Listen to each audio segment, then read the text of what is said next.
Hello दोस्तों, खम्मा घनी राम राम। मैं हूं आपका होस्ट एंड दोस्त, मनीष है मेरा नाम, और आपको हर बार नई जगह घुमाना है मेरा काम।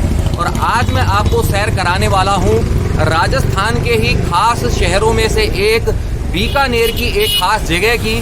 जी हाँ, मैं आ पहुंचा हूं बीकानेर के अंदर। और बीकानेर की जो शान है, यहाँ का एक प्राचीन किला जिसे कहा जाता है जूनागढ़ का किला। आज आप वो देखेंगे, जानेंगे कैसे हुआ था इसका निर्माण, क्या है इसकी हिस्ट्री। ये सब बताने से पहले मैं आपको बताना चाहूँगा कि आज मेरे साथ में आया है मेरा एक खास मित्र जो निवास करता है बीकानेर के अंदर ही। तो उसके साथ मैं आज घूमूंगा ये जूनागढ़ का किला और आपको भी दिखाऊंगा। वैसे मैं यहाँ आया हूँ दूसरी बार, लेकिन इस बार आया हूँ खास तौर पर आपको घुमाने के लिए। तो पहले मिलिए मेरे मित्र जो आया है मेरे साथ, उससे।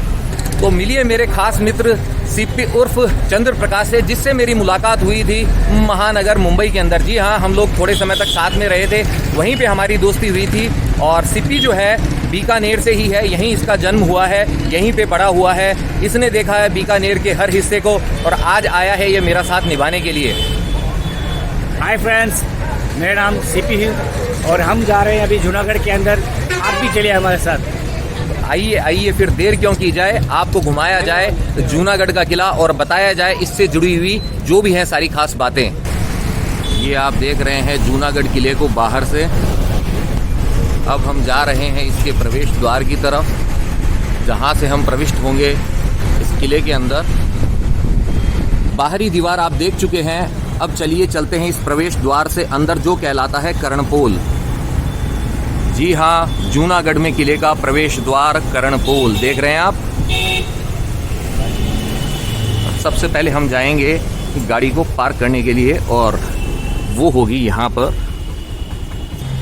तो ये है कर्णपोल, इससे हम आ चुके हैं अंदर की तरफ। और जैसे ही हम अंदर आते हैं जो दृश्य दिखाई देता है वह होता है ऐसा।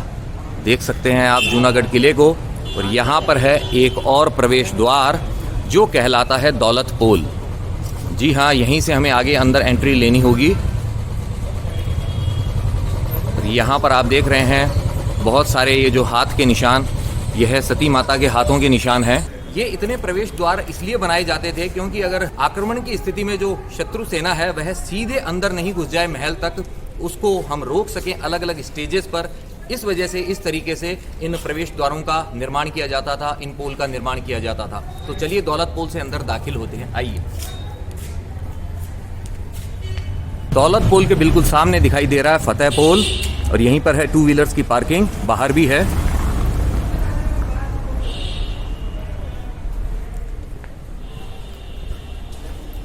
और सामने दिखाई दे रहा है रतन पोल, लेकिन हम वहां नहीं जाएंगे, हम जाएंगे यहाँ इस तरफ सूरज पोल की तरफ। और आप यहाँ पे देख सकते हैं एक विशालकाय हाथी की प्रतिमा पर बैठे हुए महावत को, ये देखिए। और इस तरफ भी है ऐसी ही एक प्रतिमा। और ये है सूरज पोल। आमतौर पर हम पोल बोलते हैं, लेकिन यहाँ पे लिखा हुआ है प्रोल, आप देख सकते हैं। यह चीज़ यहाँ पे डिफरेंट है। और सूरज पोल जो है यह पीले रंग का है, आप देखिए। जूनागढ़ का किला जो है राजस्थान के खूबसूरत किलों में से एक है, लेकिन यह अपने आप में विशिष्ट इसलिए भी है क्योंकि जो राजस्थान के अंदर ज़्यादातर किले हैं उनका निर्माण किया गया था सुरक्षा कारणों से पहाड़ी के ऊपर। लेकिन जूनागढ़ का जो किला है वह पहाड़ी पर स्थित नहीं है, बल्कि जो समतल मैदान होता है, समतल भूभाग होता है, उस पर स्थित है। और यह बना हुआ है लाल पत्थर से। जूनागढ़ के किले के निर्माण के लिए जिस लाल पत्थर का प्रयोग किया गया है उसे लाया गया था यहाँ से 65 किलोमीटर दूर जो एक दुलमेरा गांव है वहां से। और यह दुलमेरा का लाल पत्थर कहलाता है रोज रेड सैंडस्टोन। जी हाँ, बलुआ पत्थर है यह, जो बालू मिट्टी जो होती है उसी से प्रकृति ने तैयार किया है। और यह कार्विंग के लिए खास तौर पे लोगों की पहली पसंद होता है। बहुत खूबसूरत कार्विंग होती है इसके द्वारा। आइए चलिए मेरे साथ, आपको दिखाते हैं एक और खास चीज जो कहलाता है यहाँ का गढ़ गणेश मंदिर। आइए।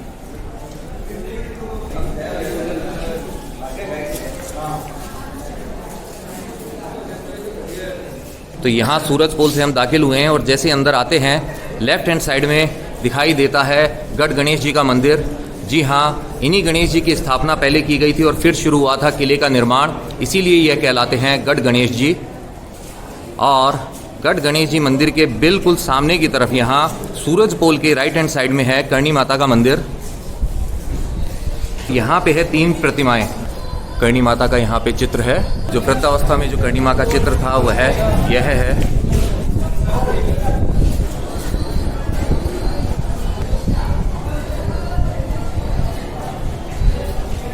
तो गणेश जी के दर्शन हो गए हैं, तीनों माताओं के दर्शन हो गए हैं। अब चलिए प्रवेश करते हैं इस सूरज पोल से किले के अंदर वाले परिसर के अंदर। और आज है दिन रविवार का, तो आप देख सकते हैं विजिटर्स की संख्या अच्छी खासी है।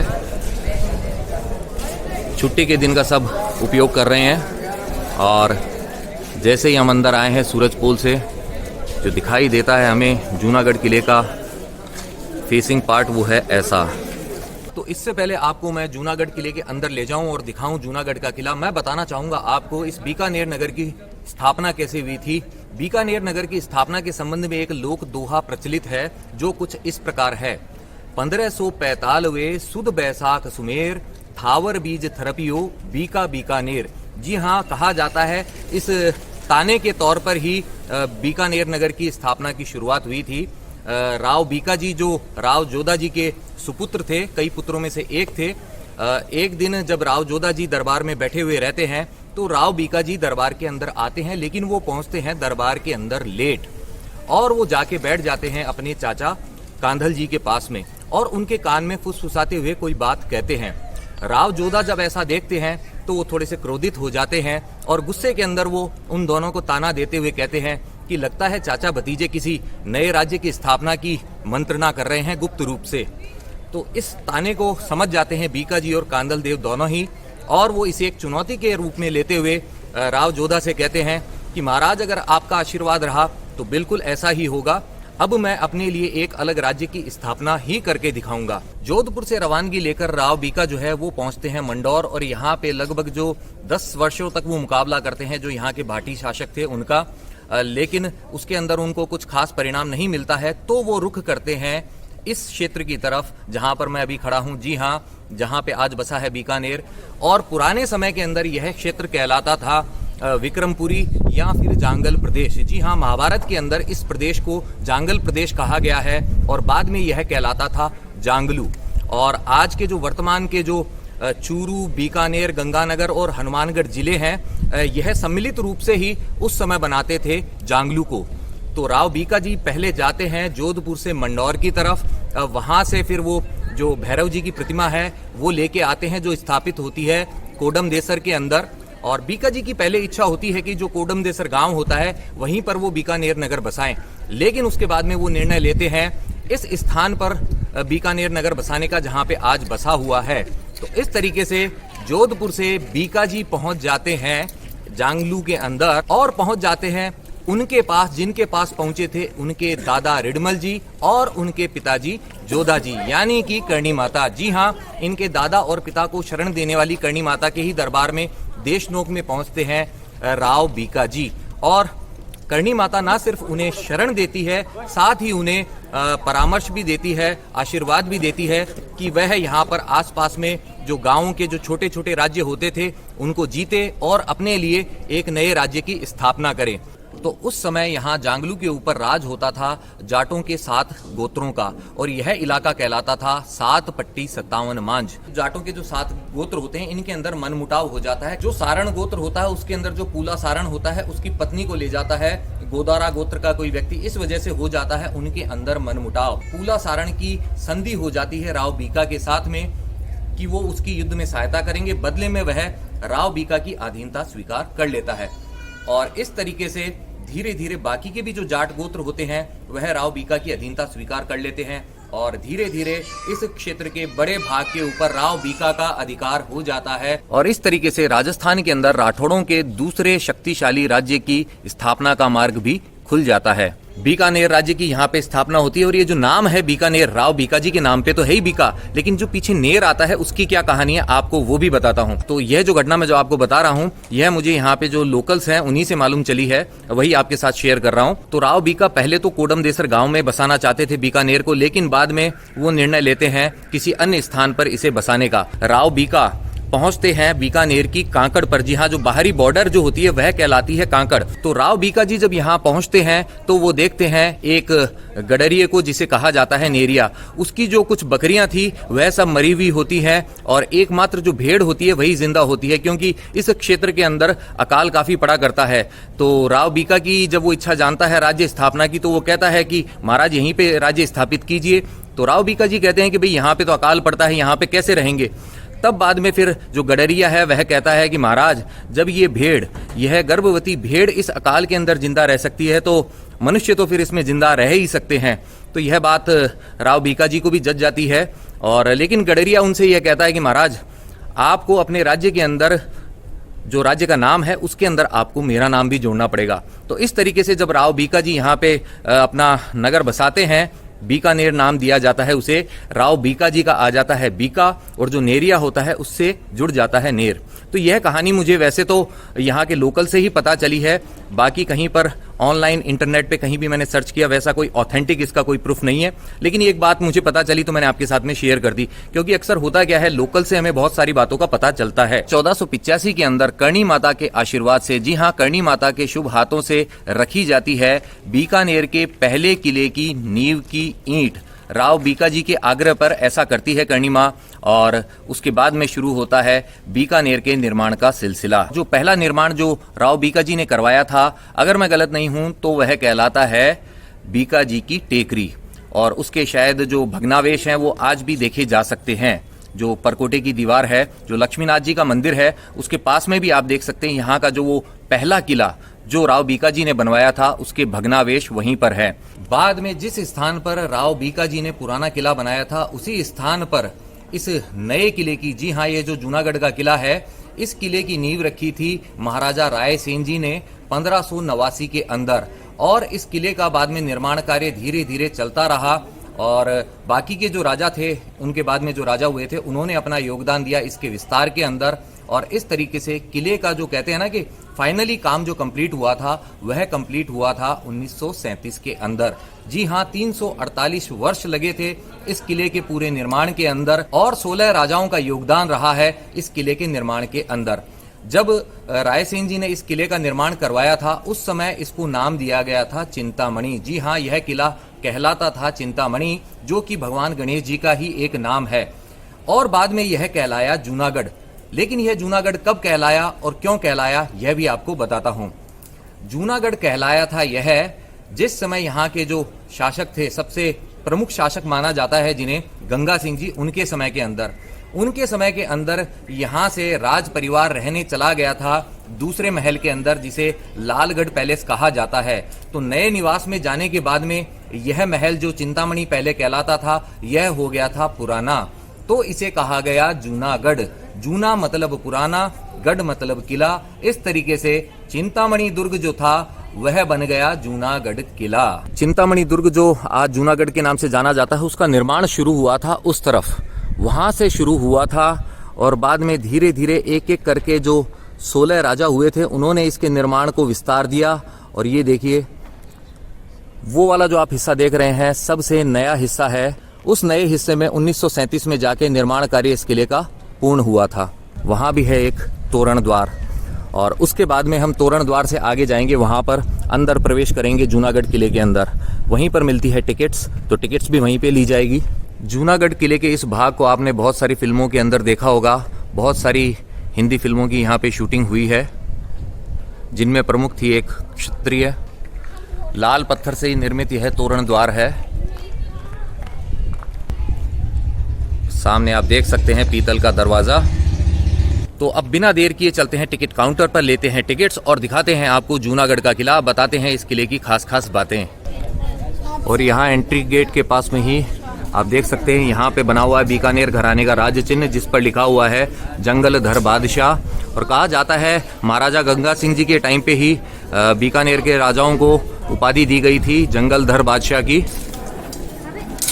यहाँ पे है टिकट काउंटर। दो टिकट, दो ले ली है। 3 टिकटें। आप पूछेंगे 3 किस लिए? पहली वाली है यहाँ पे वीडियो की शूटिंग के लिए जिसके चार्जेस है 150 रुपीज़। दूसरी ये जो है 2 टिकट्स मेरी और सिप्पी की, वो है एंट्री टिकट जो है 50 रुपीज़। पर पर्सन।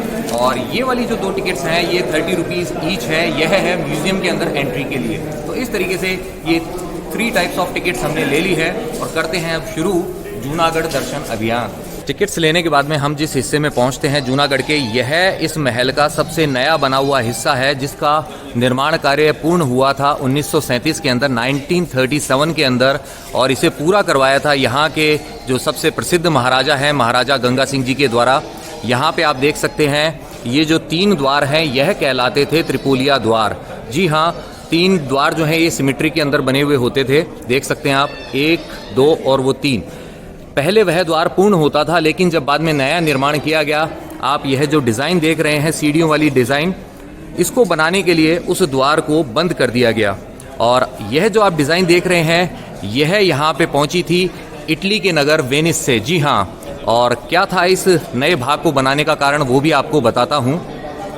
तो बीकानेर के शासकों में सबसे ज़्यादा लंबे समय तक शासन किया था महाराजा गंगा सिंह जी ने। जी हाँ, उन्होंने जो शासन किया था वो वर्ष है 55 वर्ष 5 महीने और 2 दिन। तो इतने लंबे समय तक महाराजा गंगा सिंह जी ने शासन किया था। और जैसे ही उनके शासन के 50 वर्ष पूर्ण हुए थे, जो गोल्डन जुबली का सेलिब्रेशन है उसके तौर पर यहाँ पे सेलिब्रेशन हुआ था। और उस सेलिब्रेशन में शामिल हुए थे उस समय के वाइसरॉय लॉर्ड लिथिंगवुड, खास तौर पर उन्हें यहाँ बुलाया गया था। और यह जो सीढ़ियों वाली डिज़ाइन है यह इटली के वेनिस नगर से ही यहाँ तक पहुँची थी। तो त्रिपोलिया द्वार से यहाँ पे प्रविष्ट होते थे हाथी और यहाँ तक वो आ पाते थे इस जगह तक। और इस जगह से आगे आप ये जो रैंप बना हुआ देख रहे हैं यहाँ पर, इससे आगे जाते थे घोड़े। जी हाँ, यह जो ऐसे ढलान सी आप देख रहे हैं, ऊपर से हो जाएगी ढलान, यहाँ से हो जाएगी चढ़ाई, इससे घोड़े आगे जाया करते थे।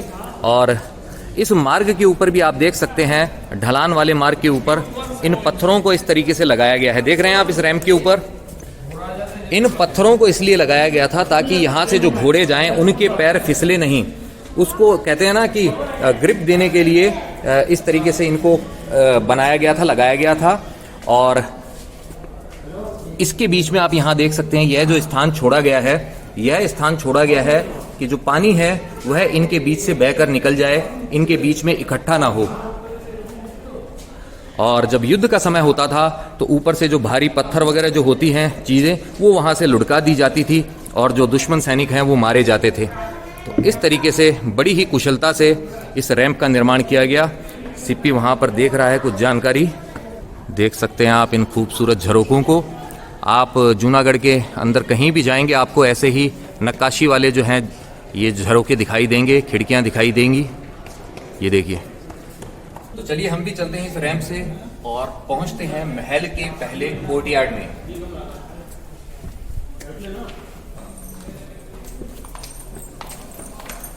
यहाँ पे चेक करवानी होगी टिकट।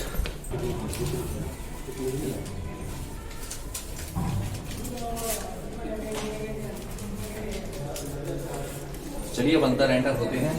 तो ये है जूनागढ़ का पहला कोर्टयार्ड, पहला चौक जिसे बोला जाता है देवी चौक। यह जो कोर्टयार्ड होता था यह होता था जूनागढ़ का वेलकम कोर्टयार्ड। जी हाँ, स्वागत चौक। यहाँ पे जो राजा महाराजाओं के जो भी मेहमान आते थे उनका स्वागत यहीं पर होता था। और होती थी एक और बेहद खास चीज यहाँ पर, और वो होती थी अस्त्र शस्त्रों की पूजा दशहरे के मौके के ऊपर। जी हाँ, पहले रावण दहन का चलन नहीं होता था। क्षत्रिय लोग जो होते थे हमेशा से ही शस्त्रों की पूजा करते थे। और दशहरा जिसे बोलते हैं उसे कहा जाता था विजयादशमी। जी हाँ, विजय का पर्व। तो विजय के पर्व के ऊपर पूजा होती थी हथियारों की, अस्त्रों की, शस्त्रों की। और साथ ही इस चौक के अंदर हुआ करती थी शाही शादियां। जी हाँ, जो विवाह होते थे वह इसी चौक के अंदर हुआ करते थे। यह है चौक का प्रवेश द्वार और यहाँ पे लेफ्ट हैंड साइड में आप देख रहे हैं 3 द्वार। यह 33 करोड़ देवी देवताओं के मंदिर हैं। फिलहाल हमारी वहाँ पे एंट्री नहीं है। इस तरफ भी है एक और मंदिर, देख सकते हैं आप, यहाँ पे नो एंट्री लिखा हुआ है। यह कहलाता है हर मंदिर। और देख रहे हैं आप इस हर मंदिर का पीतल का गेट। इसमें है आम जन का प्रवेश निषेध, क्योंकि इस मंदिर के अंदर है सोने चांदी से निर्मित बेशकीमती मूर्तियां और आम जनता को वहां पे प्रवेश करने देने का मतलब है गड़बड़ होना। इस वजह से आम जनता को दूर रखा गया है। तो एक बार फिर से देखिए आप, विक्रम विलास है ये वाला जो सामने आप देख रहे हैं। तो ये जो जूनागढ़ का किला आप देख रहे हैं, इसको 1963 के अंदर बना दिया गया था। एक म्यूजियम, एक पब्लिक प्राइवेट चैरिटेबल ट्रस्ट के अधीन इसको कर दिया गया था, ताकि आम जनता भी दर्शन कर सके। इस जूनागढ़ के किले के देखभाल इसकी प्रॉपर वे में हो सके, इसके लिए ट्रस्ट का निर्माण किया गया। यह कहलाता है जोरावर महल, जहाँ पे है इस ट्रस्ट का कार्यालय। और यहाँ से आप लेना चाहें अगर पोस्टर तो ले सकते हैं जूनागढ़ किले के। 30 रुपये मात्र है इसकी कीमत। और यहाँ पे है पोस्ट कार्ड्स का सेट, देख सकते हैं आप। और अगर आप जानना चाहते हैं यहाँ के इतिहास के बारे में, तो आपको किताबें भी यहाँ पे मिल जाएगी इस ऑफिस के बाहर ही। तो स्वागत सत्कार हमारा हो गया है वेलकम चौक के अंदर। अब हम चलते हैं जूनागढ़ किले के दूसरे चौक के अंदर। क्या कहलाता है यह चौक, यह बताऊंगा आपको अंदर जाकर। तो आ जाइए मेरे साथ। आ पहुंचे हम जूनागढ़ किले के दूसरे चौक के अंदर, जो कहलाता है होली चौक। जैसा कि आप नाम सुन के ही समझ गए होंगे, यहाँ पर होते थे होली के सेलिब्रेशन। जी हाँ, महाराजाओं की जो होली थी वह इसी चौक के अंदर खेली जाती थी। मेरे पीछे यह एक पूल टाइप जो एरिया बना हुआ है, बीच में बनी हुई एक छतरी और उस पे रखी हुई है एक चौकी। तो क्या होता था पुराने समय के अंदर, जब होता था होली का समय, तो इस चौकी के ऊपर यहाँ पे विराजमान हुआ करते थे, इस स्थान पे विराजमान होते थे महाराजा। और यह वाला जो एरिया आप देख रहे हैं, यहाँ तक आने की अनुमति होती थी उनके खास मंत्रियों को, और जो विशिष्ट कुछ एक गणमान्य लोग होते थे उनको। वो लोग आते थे और वहाँ पे बैठे हुए राजा जी के पैरों के ऊपर रंग लगाया करते थे। तो इस तरीके से होली का सेलिब्रेशन यहाँ पे हुआ करता था। लेकिन ऐसा नहीं है कि राजा जी अपनी रानियों के साथ होली नहीं खेला करते थे। राजा जी अपनी रानियों के साथ भी होली खेला करते थे, लेकिन उस समय जो कहते हैं ना कि बाहरी व्यक्तियों का प्रवेश निषेध होता था, राजा जी सिर्फ अपनी रानियों के साथ में ही हुआ करते थे। और ये जो नीचे वाला जो आप एरिया देख रहे हैं, इसके अंदर होता था निवास स्थान राजा जी का, और ऊपर वाला जो हिस्सा हुआ करता था उसमें रहा करती थी रानियां और बच्चे। उसका कारण क्या था कि पर्दा प्रथा का प्रचलन हो चुका था। इन झरोकों से यहाँ पर होने वाले सेलिब्रेशंस को देखा करती थी रानियां। एक और खास चीज आपने नोटिस की होगी कि ये नीचे वाला पोर्शन है, यह तो व्हाइट है, बीच वाला ये जो लाल है, फिर ये ऊपर वाला है, यह व्हाइट है। व्हाइट पोर्शन आप देख रहे हैं, बहुत सारे लोग सोच रहे होंगे कि यह मार्बल होगा या फिर होगा पीओपी। जी नहीं, यह मार्बल भी नहीं है, पीओपी भी नहीं है, यह है चूना, जिसके अंदर जो सीपियां होती है, अपनी सी शेल्स होती हैं, उनको बारीक पीस कर उसका बुरादा मिलाया जाता था, और साथ ही मिलाई जाती थी कुछ एक और चीज़ें, और उसके बाद में उसकी लेयरिंग कर दी जाती थी। जी हाँ, आप ये जो सफ़ेद हिस्सा देख रहे हैं, इसके नीचे जो है लाल पत्थर ही है, उसके ऊपर इस विशेष प्रकार के चूने की 7 परतें, 7 लेयर्स चढ़ाई गई हैं, और यह देखने पर दूर से लगता है मानो मार्बल का हो। उस द्वार के पीछे है जो वेलकम चौक जो था, वो वहाँ पे देवी चौक। उससे हम यहाँ आ गए हैं इस होली चौक के अंदर, और होली चौक के अंदर जो चारों तरफ का नज़ारा है वह कुछ इस प्रकार है। देखिए आप यहाँ देख सकते हैं आप, ये लंबे लंबे पिलर्स लाल पत्थर से निर्मित। क्या है इन पिलर्स की खास बात, आपको वो भी बताता हूँ। ये देखिए आप इन विशाल पिलर्स को, देखिए आप कितने ऊंचे हैं, देख रहे हैं ना आप। और ख़ास बात यह है कि यह टुकड़ों में नहीं बना हुआ है, बल्कि एक सिंगल पीस है। जी हाँ, कारीगरी का आप नमूना देखिए, इतने लंबे लंबे पिलर्स हैं, सिमेट्री के अंदर है ये, और एक ही पीस से बने हुए हैं।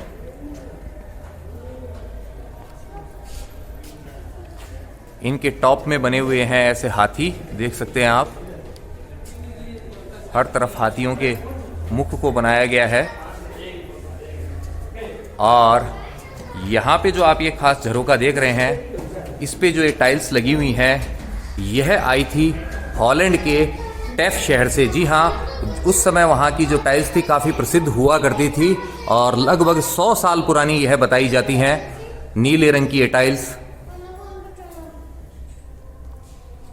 और यह जो झरोका है यह मुगल आर्ट का नमूना है बेसिकली, ये देखिए आप। और वहाँ जो आप ऊपरी मंजिल पर देख रहे हैं वह हिंदू स्थापत्य कला का नमूना है। और इस तरफ यहाँ पे पेंटिंग्स भी बनी हुई है, पानी का जहाज बना हुआ है, नीचे गाड़ी को खींचता हुआ एक हाथी है। और ऊपर चल रही है एक रेलगाड़ी सबसे ऊपर। जो मुगल शैली है इसका निर्माण हुआ था हिंदू स्थापत्य कला और अरब की स्थापत्य कला के मिश्रण से। यह कोई अलग से बाहर से नहीं आई थी, बल्कि हमारे यहाँ की जो कला थी उसका मिश्रण हुआ था अरब की भवन निर्माण कला से, तब जाके यह निकली थी। अब आपको लेके चलते हैं यहाँ के करण महल के अंदर, जिसका रास्ता है इस तरफ, और इसके अंदर है एक खास चीज, वो भी आप देखेंगे जब आप आएंगे मेरे साथ। आइए।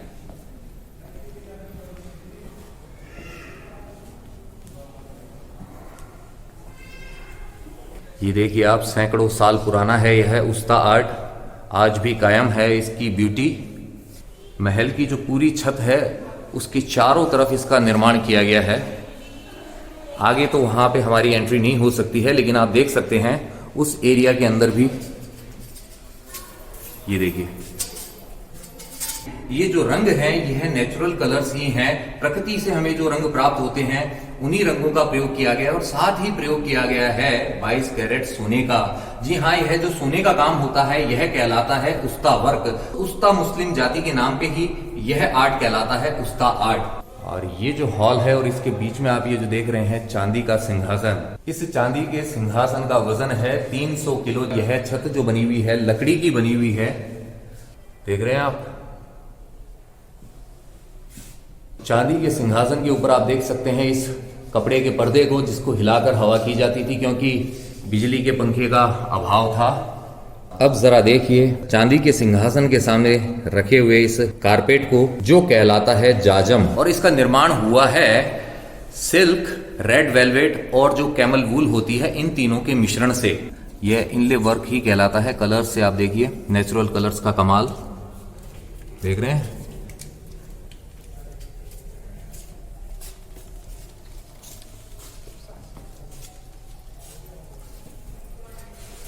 वहां से हम करण महल के अंदर आए थे और यहां से बाहर जाएंगे और फिर से पहुंच जाते हैं हम यहां पर होली चौक के अंदर। वहां भी बीकानेर राजघराने का राज्य चिन्ह है, आप देख सकते हैं पीछे। यहां लगी हुई है ढाल के साथ 2 तलवार। और अब हम जाएंगे जूनागढ़ महल के तीसरे चौक के अंदर। ये देखिए कितनी शानदार टाइल्स लगी हुई हैं इस चौक के अंदर, आप देख सकते हैं। ऐसा नज़ारा है इस तीसरे चौक का, जो इस जूनागढ़ महल का सबसे खूबसूरत चौक माना जाता है। इस पे भी चूने की जो 7 परतें हैं, 7 लेयर्स हैं, वो चढ़ाई गई हैं, देख सकते हैं। सिप्पी को भी यकीन नहीं हो रहा है, इसलिए वो चेक कर रहा है। इसे मार्बल जैसा ही लग रहा है। नहीं, एक्चुअली काफी स्मूथ है ये। स्मूथ है ना, तो 7 लेयर्स जो होती है ना, वो है इसके ऊपर। देखिए यहाँ से हट चुका है थोड़ा बहुत। इस तरीके से 7 परतें जो है वो इसके ऊपर चढ़ाई गई थी, और रिजल्ट जो है बिल्कुल सिल्की स्मूथ टच। ये है यहाँ के दरवाजे और इनके ऊपर बनाई गई रंगों से बेल बूटियाँ। तो ये जो खूबसूरत टाइल्स आप देख रहे हैं ये लाई गई थी इटली के सिसिली एरिया से और यहाँ पे लगा दी गई। तो ये जो तीसरा कोर्टयार्ड है इसे कहा जाता है अनूप महल कोर्टयार्ड, और इसके अंदर जो है 3 हिस्से हैं।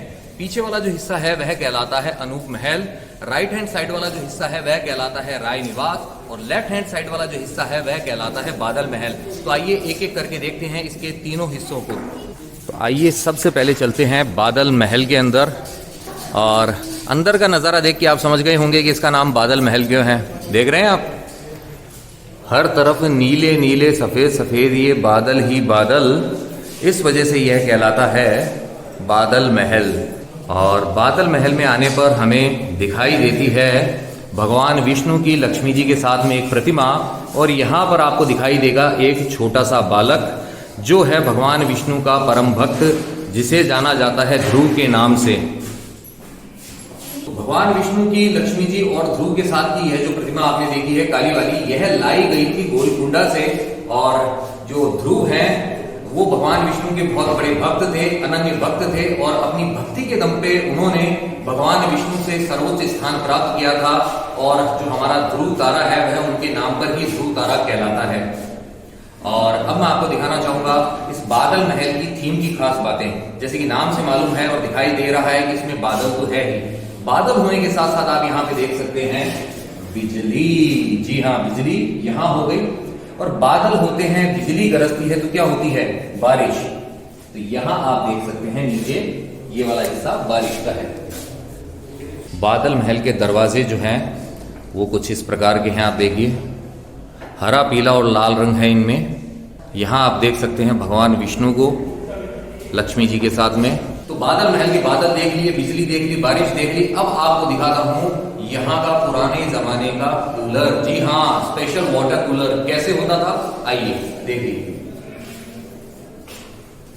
यह वाला जो हिस्सा होता था आप देख रहे हैं, इसके अंदर भर दिया जाता था पानी और जल कहां से निकलता था उसके बाद में फव्वारों के रूप में। आप ये देखिए, यहां से आता था जल फव्वारों के रूप में, फव्वारे की धाराएं बाहर आती थी और ये जो है यह कंट्रोल करने के काम में आता था कितना पानी का प्रेशर होना चाहिए। तो जल की फुहारें जो होती थी उसकी वजह से यह रूम ठंडा हो जाता था। और वैसे भी इसके अंदर नीला रंग है, तो नीला रंग जो होता है कूल कलर होता है, उससे आपको वैसे भी ठंड का एहसास होता है, ठंडक का एहसास होता है। बाहर के मुकाबले हमें यहाँ अंदर टेम्परेचर थोड़ा कम ही लग रहा है। तो भगवान विष्णु, माता लक्ष्मी जी के लिए यहाँ पे स्पेशल वाटर कूलर था। और अब हम चलते हैं बाहर, आइए।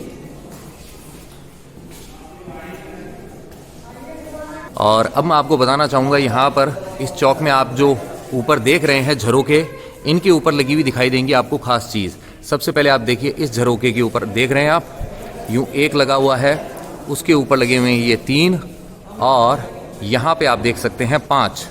जो एक वाला जो आपने देखा है, यह प्रतीक है एक ब्रह्मांड का। 3 जो है वह प्रतीक है हमारे जो त्रिदेव हैं, ब्रह्मा विष्णु महेश, उनके प्रतीक हैं वो।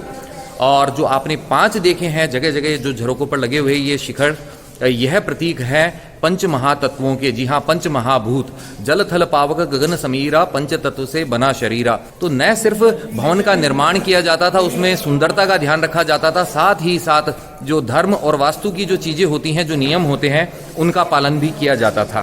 तो यहाँ हम जैसे ही आते हैं तीसरे चौक के अंदर, यहाँ हमें दिखाई देते हैं चांदी के दरवाजे। आप देख रहे हैं, ये चांदी का दरवाजा पहले यहाँ लगा हुआ था, इसे बाद में यहाँ लगा दिया गया है। तो इस कोर्टयार्ड के अंदर होती थी डांस परफॉर्मेंसेस। जी हाँ, नृत्य की प्रस्तुति होती थी और उसका आनंद लेते थे राजा महाराजा। यहाँ अंदर बैठकर, ये अनूप महल देख रहे हैं, वहाँ पे वो बैठा करते थे। तो यह अनूप महल जो है, यह होता था उस समय का दीवाने खास। जी हाँ, जो खास मीटिंग्स होती थी वो सब यहाँ पे किया करते थे महाराजा अपने खास मंत्रियों के साथ बैठकर। ये देखिए आप, अनूप महल के अंदर हम आ गए हैं और आप देख रहे हैं अनूप महल की छत को।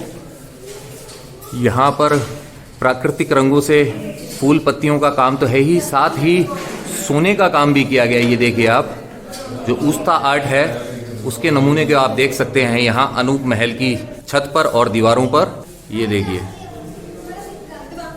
इस जगह लाल रंग के साथ में है सोने का काम। छत के ऊपर भी आप देख सकते हैं सोने के काम को। इसके अंदर कांच के जो टुकड़े हैं उनका प्रयोग भी किया गया है। उस्ता आर्ट और ग्लास वर्क का ये परफेक्ट कॉम्बिनेशन जगा देता है ऐसा जादू। ये देखिए आप, हर किसी को अट्रैक्ट करता है यह।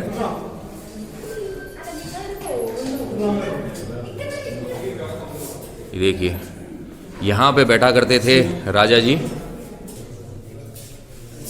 खुद आके देखने का एक अलग ही मज़ा है, इसलिए आपको यहाँ पे आना चाहिए। अनूप महल में आपने जो अभी उस्ता आर्ट देखा था, या फिर करण महल में आपने जो उस्ता वर्क देखा था, अब मैं बताता हूँ आपको यह यहाँ महल तक पहुँचा कैसे। यहाँ के जो महाराजा थे, महाराजा करण सिंह जी, वह मुगल सेना के अंदर काफ़ी प्रभावशाली सेना नायक थे। और एक बार जब दक्षिण के अंदर गोलकुंडा के पास में जब वो गए हुए थे साउथ इंडिया के अंदर, वहाँ पर उनकी मुलाकात होती है उस्ता आर्ट वाले ही एक कलाकार अली रज़ा से। तो अली रज़ा जो होता है, उनको 3 विभिन्न प्रकार की जो उस्ता आर्ट की जो शैलियाँ हैं, उनके जो कलाकृतियाँ होती है वह प्रस्तुत करता है, जिसे देखकर महाराजा करण सिंह बड़े प्रभावित होते हैं। तो अली रज़ा उनको बताता है कि वह और उसका परिवार मूल रूप से पहले जैसलमेर के निवासी हुआ करते थे। बाद में किन्हीं कारणों से वो जाके बस गए थे मुल्तान के अंदर, जो आज है पाकिस्तान के अंदर। और मुल्तान से बाद में उनका परिवार पहुंच गया था दक्षिण भारत के अंदर। तो महाराजा करण सिंह अली रज़ा को और उसके परिवार को यहाँ पे अपने राज्य में बुलाते हैं। और उसके बाद में 80 किलो सोने के प्रयोग से ये जो आपने देखा अनूप महल, और इससे पहले जो आपने देखा था करण महल, इनके अंदर किया जाता है छत के ऊपर या दीवारों के ऊपर यह शानदार उस्ता आर्ट, उस्ता वर्क। तो इस तीसरे चौक में स्थित बादल महल भी आप देख चुके हैं, अनूप निवास भी आपने देख लिया। अब चलते हैं राय निवास के अंदर, जिसके अंदर हैं दो महल। जी हाँ, एक है फूल महल और दूसरा है चंद्र महल। इन दोनों महलों के नाम पड़े हैं यहाँ के जो महाराजा थे गज सिंह जी, उनकी पत्नियों के नाम पर। जी हाँ, उनकी थी 2 पत्नियां और उनके नाम पर ही है चंद्र महल और फूल महल। तो आइए चलते हैं।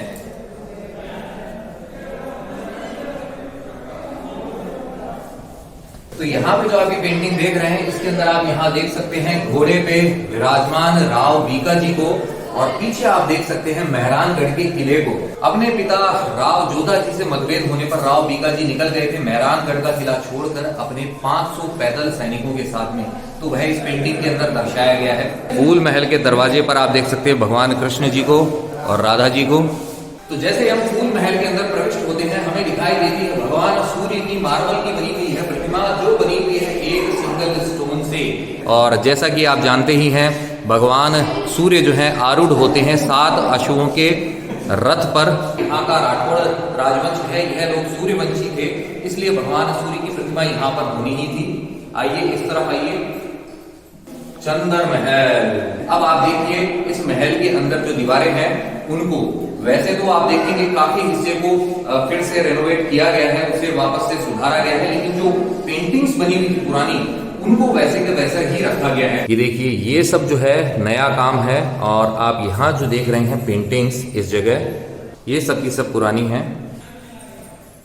आज भी इसके अस्तित्व को बचाया गया है कैसे, जैसे ये देखिए दिखाई दे रहा आपको, यहाँ भी उस्ता आर्ट। और यहाँ देखिए लकड़ी की इस छत को, यह लगभग 350 साल से भी ज्यादा पुरानी है। इसके बीच में जो है इनले वर्क किया हुआ, आप उसको भी देख सकते हैं। यह जो फूल महल और चंद्र महल वाला हिस्सा है, यह जूनागढ़ किले के जो शुरुआती निर्माण वाले जो भाग थे, पुराने वाले जो भाग थे, उनमें से एक है। और यहाँ पे आप देख सकते हैं छत के नीचे दीवार के ऊपरी हिस्से में बनाई गई इन पेंटिंग्स को, जिनमें कलाकार अपनी कल्पना से जो बहुत सारे दृश्य होते थे उनको रेखांकित कर देते थे। यहाँ पे जो प्रसंग दिखाई दे रहा है, जो भगवान कृष्ण ने कालिया नाग का मर्दन किया था, यहाँ पे वह दृश्य है। इस जगह पे भगवान कृष्ण गोवर्धन पर्वत को धारण किए हुए हैं।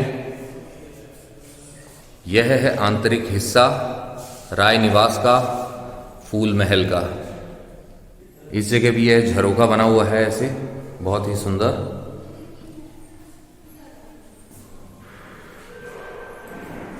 अंदर की तरफ अंधेरा है, लेकिन फिर भी आप देख पाएंगे। देखिए कितना खूबसूरत काम है इसके अंदर, ये देखिए आप।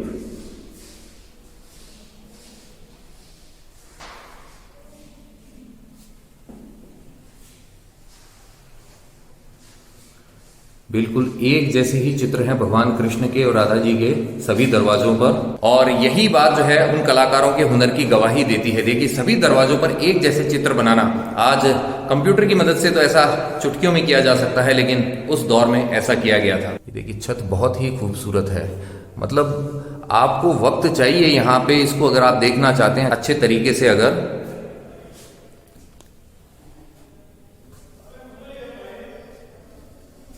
आइए चलते हैं अब इस तरफ। यह कहलाता है भुंजाई देग, और यहाँ आप देख सकते हैं महाराजा गज सिंह जी की हाथी दांत की खड़ाऊ को।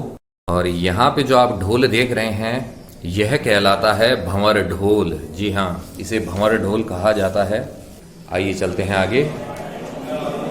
यहाँ भी आप दरवाजे और झरोकों पर देख सकते हैं बढ़िया काम। अब आपको दिखाता हूँ राय निवास के अंदर एक खास चीज को, एक खास तलवार को।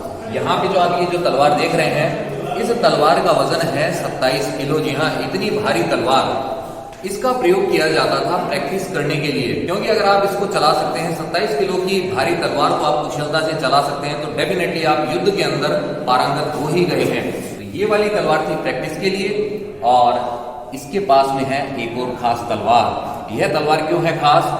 इसे खास बनाती है इससे जुड़ी हुई घटना। जी हाँ, यह तलवार है यहाँ के जो महाराजा पदम सिंह जी हैं उनकी। उन्होंने इस तलवार से वध किया था औरंगजेब के साले का, और लिया था अपने भाई की मृत्यु का बदला। और उसी घटना का जो चित्र है वो आपको दिखाता हूँ, ये देखिए। ये देख रहे हैं आप, महाराजा पदम सिंह के हाथ में है तलवार। उन्होंने किया है औरंगजेब के साले पे वार और लिया बदला अपने भाई महाराजा मोहन सिंह जी की मृत्यु का। इसी तलवार से उन्होंने औरंगजेब के साले को काट दिया था और बाद में यह तलवार टकराई थी पिलर के अंदर और उसके अंदर भी चली गई थी 6 इंच तक। और यह है 27 किलो वाली प्रैक्टिस वाली तलवार। और यहाँ पर है बीकानेर राज्य के जो पूजनिक प्रतीक होते हैं, जो चिन्ह होते हैं, वो सब ये देखिए आप। यहाँ पे सिंहासन है, यहाँ पे तलवारें हैं, यहाँ भी बैठने की चौकी है, यहाँ माता जी हैं, घोड़ा है, चंवर है, ढोल है, ढोलक है और यहाँ पे कटार भी देख सकते हैं आप। ये जो ढाल देख रहे हैं आप राव जोधा जी की है। और ये जो है नगाड़ा, यह कहलाता है बैरी साल नगाड़ा। अब आपको दिखाते हैं हरबूजी सांकले की कटार। जी हाँ, यह जो कटार आप देख रहे हैं यह हरबूजी सांकला की है। और फिर आप जो देख रहे हैं ये लाल वाली तलवार, यह है राव जोधा जी की तलवार। और इसके नीचे ये जो हरे रंग की मयान के अंदर आप ये देख रहे हैं, यह तलवार है यहाँ के महाराजा गंगा सिंह जी की। तलवार की मूठ और मयान पर आप देख सकते हैं सोने का काम, कुंदन का काम जिसे कहा जाता था। ये देखिए, यहाँ जो आप देख रहे हैं यह है यहाँ के महाराजा राय सिंह जी की छड़ी है। देखिए आप, देख रहे हैं आप, छड़ी है इतनी बड़ी, लेकिन इसके पास में जो है तलवार वो है छोटी। क्या है इसका कारण? जो तलवार है यह गिफ्ट में प्राप्त हुई थी अकबर से। जी हाँ, जो मुगल बादशाह अकबर है यह उसकी तलवार है। और इसके इतने छोटे होने का कारण यह है कि अकबर जो है, अकबर की हाइट इतनी ज्यादा नहीं थी कि जैसी जोधा अकबर फिल्म में दिखाई गई थी, तो अकबर की हाइट कम थी। यह बात बहुत कम लोग जानते हैं। तो अकबर की तलवार होने की वजह से इसका आकार छोटा है। और साथ में आप देख रहे हैं यहाँ पे यह जो चंवर है, जैसे कि इसे भगवान को भी ऐसे हवा दी जाती है या फिर कोई सिद्ध मुनि होते हैं उनको चंवर ढुलाया जाता है, इसे चंवर ढुलाना कहा जाता है। यह गोल्डन कलर के अंदर जो है, यह बने हुए तो पीतल के हैं लेकिन इन पे चढ़ा हुआ है सोने का पानी। जी हाँ, सोने का पानी। और ये कहलाते हैं माही मरातिब, जो मुसलमान बादशाहों की तरफ से प्रमुख राजाओं को मिलने वाला बड़ा सम्मान माना जाता था। बीकानेर के नरेशों में महाराजा अनूप सिंह के बाद यह सम्मान महाराजा गज सिंह तथा महाराजा रतन सिंह को मिला। इसमें एक स्त्री का सिर है जो कन्या राशि का सूचक है। ये देखिए आप, देख रहे हैं आप। और यहाँ पे आप देख सकते हैं मछली का मुंह, तो मीन राशि भी होती है, यह उसका प्रतीक है। महाराजाओं के लाव लश्कर के साथ में यह चला करते थे। तो चलिए अब चलते हैं यहाँ से आगे और देखते हैं आगे कौन सा महल है, कौन सा भाग है इस जूनागढ़ किले का। तो तीसरे चौक के तीनों महल को देखने के बाद में हम एक बार फिर से आ गए हैं इस होली चौक के अंदर। और अब यहाँ पे जहाँ 11 नंबर लिखा हुआ है वहाँ से जाएंगे इस जूनागढ़ महल के, जूनागढ़ किले के दूसरे हिस्से के अंदर। और ये जो सीढ़ियाँ हैं यह संकरी इसलिए बनाई गई है ताकि एक साथ ज़्यादा सैनिक इसके अंदर ऊपर न जा सकें। सुरक्षा की वजह से ऐसा किया गया था। एक बार में एक व्यक्ति ही ऊपर जा पाए और जैसे वो ऊपर पहुंचे उसका काम तमाम हो जाए। चलिए जी, आप पहुंचे हैं हम यहाँ पर। और यही वह झरोका है जो मैंने आपको नीचे से दिखाया था, जिसमें लगी हुई थी हॉलैंड के टेफ नगर की टाइल्स। आप देख सकते हैं बिल्कुल पास से इन टाइल्स को। अब यहाँ पर आप देख रहे हैं इच्छापूर्ण हनुमान जी का मंदिर है। तो जय हो बालाजी महाराज की इच्छा पूरी करें आप सबकी, मेरी भी इच्छा पूरी करें प्रभु। इच्छापूर्ण बालाजी के मंदिर के पास में आप यहाँ पर देखेंगे बहुत सारी तलवारें हैं अलग से। और ये सब जो आपको दिखाई दे रहा है इसका क्या यूज़ होता था आपको वो भी बताऊंगा। पहले आप एक बार देखिए क्या क्या चीज़ें हैं यहाँ पर। देख रहे हैं आप, ये सब यहाँ पर लगी हुई बहुत सारी कीलें। जी हाँ, इनका प्रयोग किया जाता था कुछ कलाकारों के द्वारा इन पर नृत्य करने के लिए। जी हाँ, यहाँ के जो राजा महाराजा है उनके सामने प्रस्तुति देते थे कलाकार इन पर डांस करते हुए। और उन्हीं के कुछ चित्र जो हैं वो भी आपको दिखाता हूँ। तो ये जो आप कलाकार देख रहे हैं इन्हें सिद्धि प्राप्त होती थी ऐसा कहा जाता है। और उसके बाद में वो अपनी कला का प्रदर्शन करते थे इन नुकीली चीज़ों पर, धार वाली चीज़ों पर खड़े होकर। और यहाँ पर आप देख सकते हैं पुराने समय का ही फर्नीचर और इस पर किया हुआ खूबसूरत काम आपको इसकी प्रशंसा करने पर मजबूर कर ही देगा। बाकी अंदर से यह हिस्सा ऐसा है, खाली खाली है पूरा। और इससे अब हम चलते हैं बाहर की तरफ।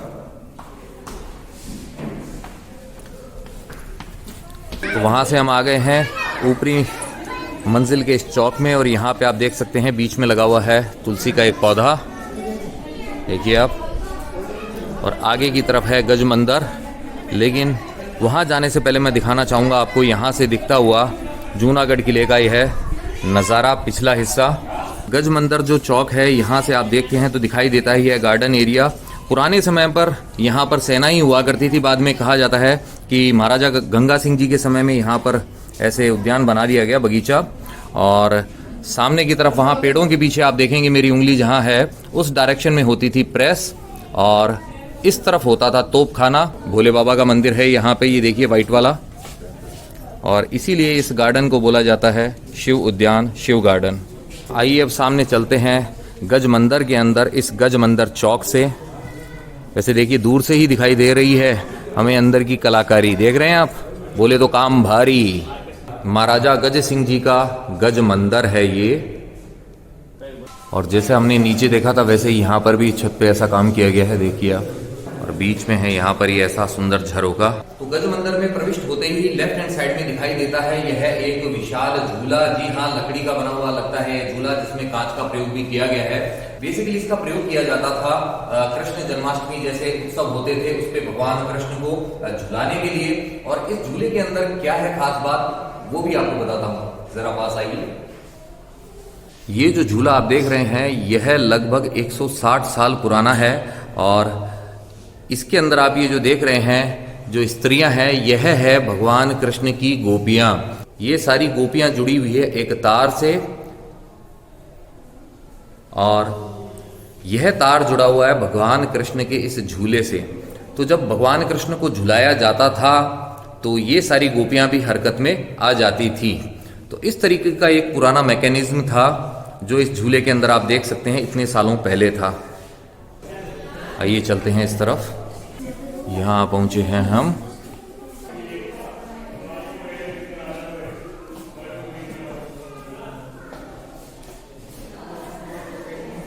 यहाँ पे जो आप बेड देख रहे हैं आप देखेंगे इसके पाए जो हैं काफी छोटे हैं, और ऐसा 2 कारणों से किया जाता था। पहला सिक्योरिटी रीजन था ताकि इसके नीचे कोई छुप ना सके, और दूसरा रीजन ये होता था कि अगर गलती से कोई बांध भी दे आपको तो आप आराम से इससे नीचे उतर सकें, आपको कोई दिक्कत नहीं हो। तो इन कारणों से आप ये देखिए यहाँ पे बेड जो है यह कम ऊंचाई वाले पाए हैं इसके अंदर। और इस जगह आप देख सकते हैं कांच के ऊपर कैसे पीओपी का वर्क किया गया है। तो देख चुके हैं हम गज मंदिर, अब जाते हैं दूसरे भाग के अंदर और देखते हैं वह कैसा है। ये आ गया है डूंगर निवास, देख सकते हैं आप। आइए मेरे साथ,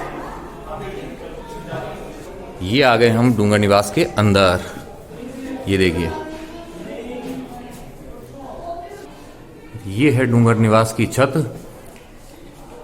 जिसके अंदर है लाल और नीले रंग सफेद रंग के साथ में। ये देखिए इतना विशाल है यह कक्ष, कई दरवाजे हैं इसके अंदर। यह डूंगर निवास का जो कक्ष है बेसिकली लेडीज अपार्टमेंट होता था। बेसिकली रानियों द्वारा ही यह प्रयोग में लाया जाता था, और इसके अंदर खास तौर पे गर्मियों में रहा करती थी, क्योंकि इसके अंदर जो है आप देखेंगे खास चीज, यहाँ देखिए आप इस तरह आप दरवाजा देख रहे हैं, है ना दरवाजा, और यहाँ देखिए यहाँ भी है दरवाजा, यानी कि क्रॉस वेंटिलेशन पूरा का पूरा है इसके अंदर। और सिर्फ ये 2 दरवाजे ही नहीं है, आगे जितने भी दरवाजे हैं उनके अंदर क्रॉस वेंटिलेशन है। और ऊपर लगी हुई है लकड़ी की छत आप देख सकते हैं, और यह जो एक फॉल सीलिंग का काम करती थी, बीच में एक एक्स्ट्रा लेयर ऐड हो जाती थी, जिससे जो गर्मी है वो इतनी ज्यादा यहाँ पे महसूस नहीं हुआ करती थी। तो ऐसी कुछ व्यवस्था थी, गर्मियों के अंदर करती थी निवास यहाँ पे रानियां। देख रहे हैं आप महाराजा डूंगर सिंह जी को। और अब देखिए यहाँ पर ये जो आप देख रहे हैं यह स्मारक, यह बीच में जो प्रतिमा है यह महाराजा डूंगर सिंह जी की है, और यह जूनागढ़ किले के ठीक सामने स्थित है। इस स्मारक को, डूंगर सिंह जी के स्मारक को जूनागढ़ किले के ठीक सामने क्यों बनवाया गया? इसका कारण यह था कि महाराजा डूंगर सिंह जी की जो पत्नी थी वह हमेशा उनका मुख देखने के बाद में ही भोजन किया करती थी। तो डूंगर सिंह जी की मृत्यु के बाद में उनकी पत्नी जो है वो अपने पुत्र को कहती हैं कि वो जूनागढ़ किले के सामने ही निर्माण करवाए डूंगर सिंह जी की प्रतिमा का, ताकि वो उनका मुख देखने के बाद में भोजन कर सके। तो माता का आदेश जो होता है वह जब पुत्र को मिलता है तो पुत्र उसका पालन करता है और बनवा दिया जाता है यहाँ पे डूंगर सिंह जी का यह भव्य स्मारक जो है जूनागढ़ किले के ठीक बाहर।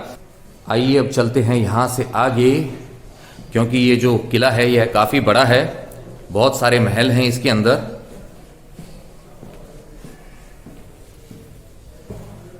यहाँ पे नहीं है एंट्री। और ये जो आप देख रहे हैं ये है राजस्थान की पहली इलेक्ट्रिक लिफ्ट जो महाराजा गंगा सिंह जी द्वारा यहाँ पर लगवाई गई थी। देख सकते हैं आप इस तरफ। इससे आगे जाना मना है क्योंकि बच्चे जो होते हैं, छोटे बच्चे सुनते नहीं है, तो जब घूमने आते हैं तो सीधा भाग जाते हैं, इसीलिए इसे लगाया गया है। और कई बड़े भी बदमाश होते हैं। लीजिए आ गए हैं हम फिर से एक और छोटे से चौक के अंदर, और यह कहलाता है सरदार निवास। ये देखिए, देखते हैं अब क्या आता है खास। उजाला कम है यहाँ पे, और यहाँ पर जो आप देख रहे हैं यह कुछ चित्र हैं और साथ में लगे हुए हैं बहुत सारे अभिनंदन पत्र जो यहाँ के महाराजाओं को जनता द्वारा भी दिए गए थे और जो कई गणमान्य व्यक्ति हैं उनके द्वारा दिए गए थे। ये देखिए, चलिए अब जाना होगा हमें नीचे। क्या दिख गया सिप्पी? तो यहां आप देख सकते हैं कुछ स्पेशल बंदूकों को जो एक बार देखने पर आपको आभास देती है क्या यह मिनी तोप है, लेकिन जैसे ही आप इस तरफ देखते हैं पीछे की तरफ तब आपको पता चल जाता है कि यह तो बंदूक ही है। यहां आप देख सकते हैं तलवारें लगी हुई है इन बंदूकों के नीचे, और यहाँ पे आप देख सकते हैं ऐसी कटारें हैं और इस तरफ है तलवारें।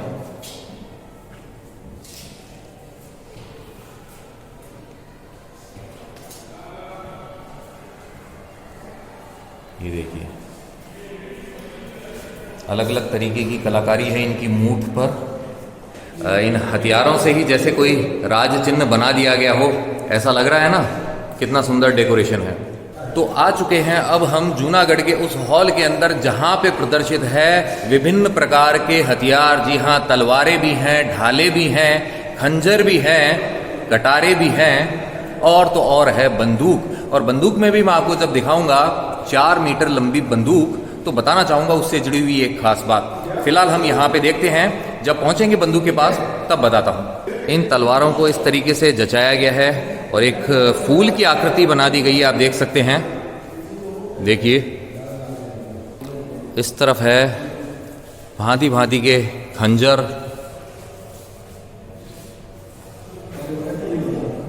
ये देखिए बीच में जाली है इसलिए थोड़ा सा हो सकता है आपको क्लियरली नहीं दिखे, लेकिन यहाँ आने पर आप अच्छे तरीके से देख पाएंगे। ये सारी की सारी बंदूकें हैं और इस तरफ आप देखिए प्रदर्शित है एक ढाल, और ये जो है यह है अंकुश। जी हाँ, हाथी को कंट्रोल करने के लिए काम में लिया जाता है। यह तरकश जिसे कहते हैं, उसके अंदर रखे गए हैं ये तीर। तीर के बारे में तो आप जानते ही हैं, आज मैं आपको बताऊंगा तुक्का क्या होता है। वो कहते हैं ना कि तुक्के से तीर लग गया, जैसे कहा जाता है। तो क्या होता है तुक्का, आज आप वह भी जानेंगे। यहाँ दिखाई दे रहा है हमें एक रिवॉल्वर, छोटी वाली पिस्टल, अलग अलग टाइप की ये तलवारें हैं। कोई पतली है तो कोई मोटी है, लेकिन काम सबका एक ही था, अपने दुश्मन का सर्वनाश। महलों को विजिट करने से पहले, उनमें प्रदर्शित हथियारों को देखने से पहले मैंने जो हथियार देखे थे वो तो हमारी जो हिंदी फिल्में होती थी राजा महाराजाओं पर आधारित, उन्हीं के अंदर देखे थे। लेकिन उनके अंदर इतनी वैरायटी के हथियार नहीं होते थे, क्योंकि असल जो लड़ाइयाँ होती थी उसमें बहुत तरीके के हथियारों का प्रयोग होता था और सबकी अपनी चॉइस होती थी। किसी को तलवार जो है वो मोटी पसंद आती थी और किसी को उसकी चौड़ाई जो होती थी वह कम पसंद आती थी। तो सबका अपना अपना स्टाइल था, सबका अपना अपना स्वैग था। और यहाँ पे जो आप ढालें देख रहे हैं इसमें धातु का प्रयोग तो किया ही गया था, साथ में प्रयोग किया गया था ऊँट की खाल का। जी हाँ, जो ऊँट की चमड़ी होती है उसका प्रयोग किया गया था इन ढालों को बनाने के लिए। ये जो आप देख रहे हैं इनका प्रयोग किया जाता था बारूद को भरने के लिए। और ये देखिए ज़रा इस बंदूक को, कितनी लंबी है ये है, देखिए लगभग 6 फीट का मैं हूँ और आप देखिए इसको, मुझसे भी कितनी लंबी है ये उस जमाने की मशीन गन है। ये देखिए आप, मशीन गन बोले चाहे गन मशीन बोले, कुछ भी बोले। ये देखिए इस हॉल की छत को देख रहे हैं आप, पंखे की ये जो पंखुड़ियां हैं यह मुड़ी हुई है, ट्विस्टेड है। इन पंखों में आज तक न तो ग्रीसिंग की गई है न ही ऑयलिंग की गई है। यही बात इन पंखों को बनाती है खास। तो लीजिए अब आपको दिखाता हूं वह बंदूक जिसका संबंध है एक कहावत से। महाराजा अनूप सिंह जी की है बंदूकें ये सारी। और ये जो आप बंदूक देख रहे हैं, ये जो नली कंटिन्यूसली जा रही है, ये देखिए आप कहाँ तक आ रही है, देख रहे हैं आप, यहाँ पे जाके ख़त्म हुई है ये है। तो लगभग 4 मीटर लंबी है जो आपने बंदूक देखी है, इससे ही जुड़ी है एक कहावत। आपने सुना होगा कहावत के अंदर कि दूसरे के कंधे पे रखकर बंदूक चलाना, जिसका अर्थ होता है कि किसी दूसरे की सहायता से आप होता है ना अपना फायदा निकाल लेते हैं, दोषारोपण दूसरे पे हो जाता है। तो यह कहावत चली थी इसी बंदूक की वजह से। इस बंदूक को किसी दूसरे के कंधे पर रखा जाता था और उसके बाद में ही ऐसे निशाना मार के चलाया जाता था। यहाँ जो आप देख रहे हैं बंदूकें, आप देख सकते हैं इस पे हाथी दांत से क्या कारीगरी की गई थी। बंदूक की जो आप नली भी देखेंगे, ये देखिए एकदम प्लेन नहीं है, इस पे भी वर्क किया गया है। और यहाँ पे दिखाता हूँ अब आपको बेहद खास तलवार। वैसे तो आपने बहुत सारी तलवारें देखी है, लेकिन खास तौर पे देखिए इन 2 तलवारों को, देख रहे हैं आप, इन तलवारों पर बंदूक भी लगी हुई है। कम दूरी पर यह बंदूक चलाई जाती थी और तलवार से और नज़दीक आने पर काम तमाम कर दिया जाता था। ये जो बंदूक आप देख रहे हैं यह खंजर का भी काम करती थी। ये देखिए जब गोली ख़त्म हो जाए और दुश्मन पास में आए तो ये खंजर जो है उसके सीने में समाए, इस तरीके से इसको बनाया गया था। फरसा भी देख सकते हैं आप, और देखिए आप कितने तरीके के हथियार हैं। हाथी बनाया गया है, कितना बढ़िया है यह है। अंदर एंटर हो गए हैं और पहुंच गए हैं इस हॉल के अंदर। बहुत ही बड़ा हॉल है और आप देख सकते हैं इसकी छत की ऊंचाई को, कितनी ऊंची है। पूरा लाल पत्थर से बना हुआ है यह हॉल। और देख सकते हैं दीवारों पर की हुई है सुंदर कार्विंग, बहुत ही प्यारी है यह। पक्षी बने हुए हैं, फूल बने हुए हैं, बेल बूटे बने हुए हैं। ऊपर की तरफ हैं झरोखे। और यहाँ देखिए इस एंट्रेंस गेट के पास में ही है यहाँ पे ये सिंहासन। जी हाँ, चंदन की लकड़ी से बना हुआ है यह सिंहासन और सैकड़ों साल पुराना है। कहाँ से आया था यह सिंहासन, जरा अब ये भी जान लीजिए। यह सिंहासन आया था कन्नौज से और फिर पहुंचा था पाली, पाली से पहुंचा था जोधपुर और जोधपुर से फिर आया था बीकानेर। क्योंकि जो राठौड़ राजवंश है उनकी शुरुआत जो मानी जाती है मूल रूप से वह कन्नौज की मानी जाती है। उसके बाद में राठौड़ वंश वाले जो है राजा वो पहुंचे थे पाली, पाली से पहुंचे थे जोधपुर और जोधपुर से यहाँ पे आए थे बीकाजी, राव बीकाजी लेके आए थे अपने साथ। यह चंदन का सिंहासन जो है बेहद खास। ये जो आप देख रहे हैं यह चांदी के ही स्तंभ है। यह जो काली पड़ गई है यही बात इस बात की परिचायक है कि यह असली चांदी है। और इसके ऊपर आप ये जो देख रहे हैं तना हुआ कपड़ा, इसके ऊपर पूरा जो काम है वह चांदी के तारों का किया हुआ है। अभी रोशनी थोड़ी कम है इस वजह से देख नहीं पाएंगे, लेकिन आप यहाँ से देख सकते हैं। देखिए दरबार हॉल की खूबसूरती को, ये देखिए इतनी ऊंचाई होने की वजह से इसमें अच्छी खासी ठंडक है। अब बताता हूँ आपको दूसरी कहावत जो आपने सुनी ही होगी कि तुक्के से तीर लग गया। तीर तो आप जानते हैं, तुक्का क्या होता है वो भी जान लीजिए। आइए यहाँ, ये जो आप देख रहे हैं, ये जो लग रहे हैं जिन्हें आप समझ रहे होंगे छोटे छोटे बाण, यह छोटे छोटे बाण नहीं है बल्कि यह कहलाते हैं तुक्के, जिन्हें धनुष से नहीं चलाया जाता है। इन्हें ऐसे फेंक कर मारा जाता है दुश्मन को। जब आपके बीच में दूरी ज़्यादा नहीं होती है, दुश्मन जब करीब आ जाता है, दूर से मारने के लिए तीर का प्रयोग किया जाता है। ऐसे लगाया जाता, छोड़ दिया जाता है। यह जो दरबार हॉल है इसका निर्माण हुआ था 1927 के अंदर और इसकी जो छत है अभी आपने जो देखी थी, इसकी ऊंचाई है 40 फुट और छत के ऊपर जो लकड़ी का जो काम किया गया है, जो टीक वुड है, वह मंगाई गई थी बर्मा से, जो आज की डेट में जाना जाता है म्यांमार के नाम से। और भी है कुछ खास जो आया था विदेश से और लगा था इस दरबार हॉल के अंदर। क्या है वो भी आपको बताता हूँ। यह लाल पत्थर तो दुलमेरा का ही है, यानी कि बीकानेर का ही है, लेकिन इसके नीचे जो आप ये मार्बल देख रहे हैं यह इटालियन मार्बल है। जी हाँ, और उसके ऊपर ऐसी कार्विंग की गई है, आप देख सकते हैं, फूल बनाए गए हैं, फूलों के पौधे हैं यह। यहाँ पर है बख्तरबंद। जी हाँ, तलवारों के वार झेल सके, तीरों के वार झेल सके, इसके लिए इसे पहना जाता था। अब ज़रा इस तरफ से देखिए आप दरबार हॉल को, छत पे लगे हुए इन लैंप्स को आप देखिए, यह आए थे इंग्लैंड से। ऊपर झरोकों से देखती थी रानियां अगर जो कोई कार्रवाई होती थी उसे। तो यहाँ जो आप कुर्सियाँ देख रहे हैं यह सब आई थी फ्रांस से।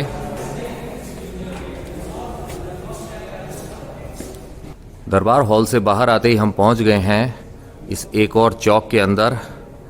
और यहाँ हमें मिल रही है काफ़ी रोशनी, क्योंकि काफ़ी देर से हम लोग अंदर थे। तो इस चौक में आने के बाद में मेरा मन कर रहा है क्यों ना कर लिया जाए हमारा जो वर्ड गेम सेगमेंट होता है उसे यहाँ पर। जी हाँ, वर्ड गेम सेगमेंट, जिसमें मैं देता हूँ हर बार आपको एक शब्द, और उस शब्द वाला गाना होता है आपको मुझ तक पहुँचाना कमेंट के रूप के अंदर।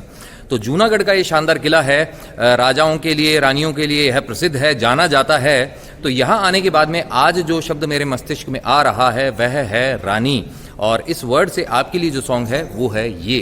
राजा को रानी से प्यार हो गया, पहली नजर में पहला प्यार हो गया, दिल जिगर दोनों घायल हुए, तेरे नजर दिल के पार हो गया। यह गाना मैंने इसलिए चुना क्योंकि थोड़ी देर पहले आपने देखे थे तीर और साथ में देखे थे तुक्के, और इस गाने में भी आ गया था तीर।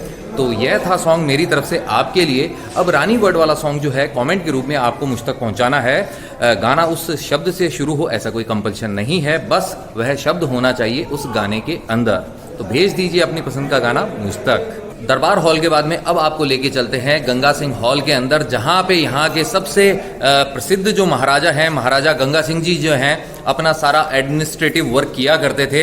अंदर प्रदर्शित है यहाँ के राजाओं महाराजाओं द्वारा प्रयोग में ली जाने वाली बहुत सारी चीजें। तो चलिए सबसे पहले चलते हैं अंदर, यहाँ से करते हैं हम प्रवेश। और ये देखिए, ये है सामने गंगा सिंह हॉल, जिसका नाम रखा गया था महाराजा गंगा सिंह जी के नाम पर।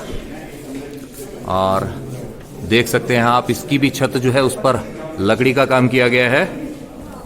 और यहाँ पे प्रदर्शित है एक पेंटिंग जिसमें महाराजा गंगा सिंह जी दिखाई दे रहे हैं ब्रिटिश वायसरॉय के साथ में। ये देखिए, उनका सम्मान किया जा रहा है। 1911 में घटी थी यह घटना।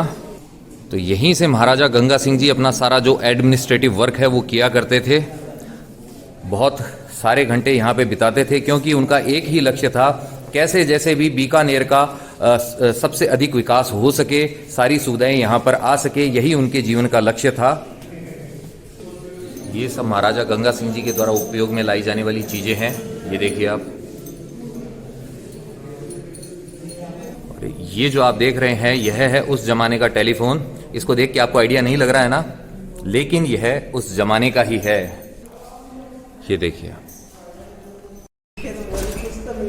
ये आ गए हम सीढ़ियों से नीचे और पहुंच गए हम इस हॉल के अंदर। सामने आप देख रहे हैं एक ये मिनी प्लेन। क्या है इसकी खास बात वो भी आपको बताता हूं। ये जो आप प्लेन देख रहे हैं यह एक मिनी प्लेन है, बाई प्लेन है। इसका मतलब ये हो गया कि इसके अंदर बैठ सकते हैं सिर्फ 2 बंदे, 2 पायलट इसके अंदर बैठा करते थे। और इसका प्रयोग किया गया था विश्व युद्ध के समय के अंदर।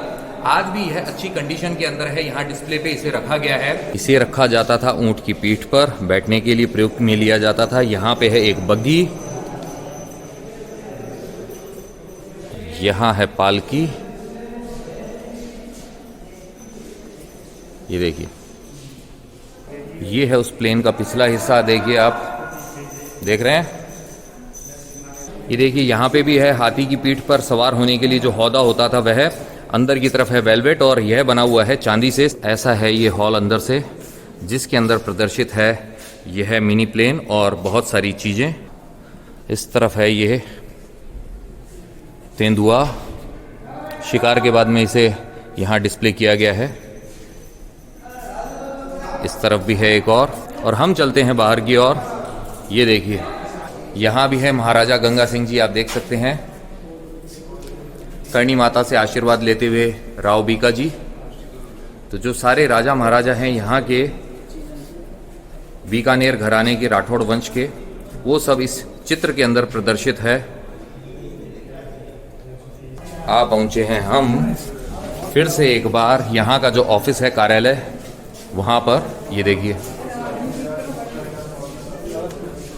और इस तरफ है एग्जिट जो हमें लेके जाएगा जूनागढ़ किले के बाहर। तो इसी के साथ समाप्त होता है जूनागढ़ दर्शन अभियान और इसी के साथ वक्त हो चला है इस ब्लॉग को यहीं पे एंड करने का। उम्मीद करता हूं आपको ये व्लॉग पसंद आया होगा। अगर आपको ये व्लॉग पसंद आया है तो आप जानते हैं आपको करना क्या है। आपको इसे लाइक करना है, शेयर करना है अपने नियर एंड डियर वंस के साथ में, साथ ही कमेंट करके पहुंचाने हैं आपके विचार मुझे तक। पहली बार इस ब्लॉग के थ्रू जो चैनल पे आए हैं उनसे यही है कहना कि जो सब्सक्राइब बटन है इसे दबा दे और साथ ही प्रेस कर दे बेल आइकन, चुन ले ऑल वाला ऑप्शन। इसका फायदा ये है कि भविष्य में जो भी व्लॉग्स आएंगे उनके नोटिफिकेशंस आप तक अपने आप आएंगे। अगर आप जुड़ना चाहते हैं मेरे साथ इंस्टाग्राम पर तो ये जो आईडी डिस्प्ले हो रही है इसे सर्च कीजिए और कनेक्ट हो जाइए मेरे साथ इंस्टाग्राम पर। जाते जाते आपसे बस इतना ही है कहना कि यत्र तत्र सर्वत्र घूमते रहिए, घुमाते रहिए, लाइफ में हमेशा मुस्कुराते रहिए।